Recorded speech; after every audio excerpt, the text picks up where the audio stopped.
During February 2011, Norah Head Lighthouse Reserve Trust and Norah Head Coast Care volunteers were successful with a 3-year restoration and rehabilitation community grants program through the New South Wales Environmental Trust.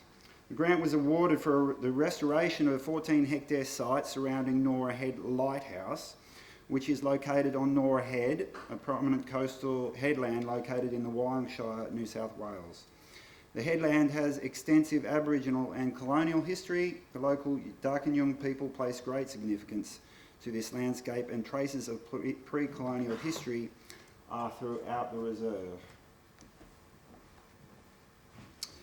Pre-project, the native vegetation of the restoration site could be characterised as a mosaic of coastal dune grassland, coastal heath and littoral rainforest, heavily infested with Bitou Bush, Lantana and a host of other introduced plant species.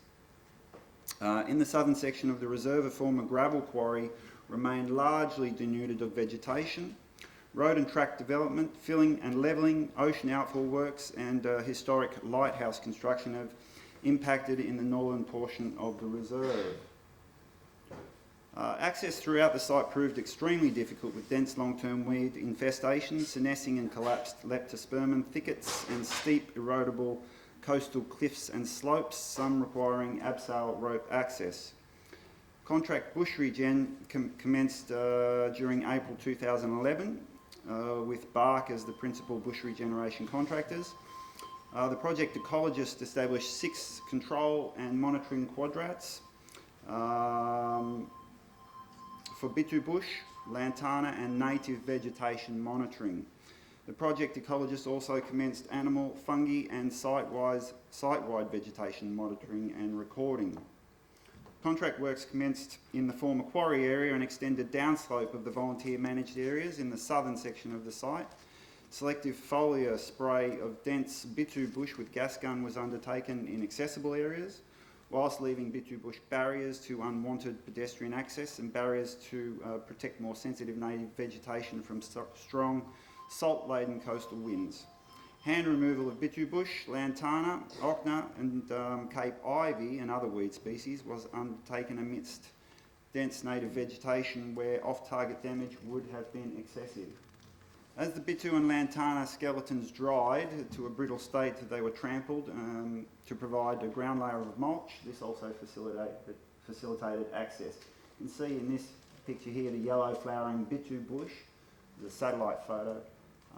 The photo beside it, you can see that the brown is the skeletons, the Bitou skeletons. They're mulched up and create a mulch layer, as I said, allowing access. Direct seeding and transplanting, post-clearing, typically Bitou Bush germinated at great density. The dense carpets of seedlings were commonly controlled by foliar spraying with subsequent follow-up undertaken by a mix of spot spraying and hand removal. This is done in order to preserve native seedling recruitment.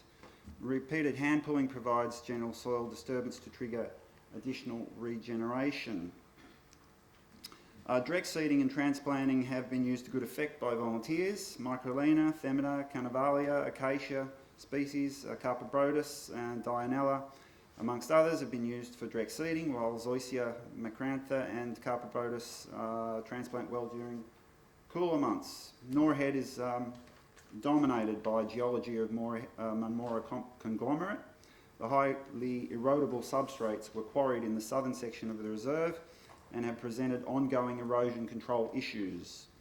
Koya fibo eco-logs and post-consumer potato sacks have been used to stem water-based erosion, while dead branches removed from the leptospermum thickets have been used to block unwanted pedestrian access to the beaches and the quarry. As we approach the end of the 3-year project, we have greater than 90% reduction in weed coverage on the site. Thank you.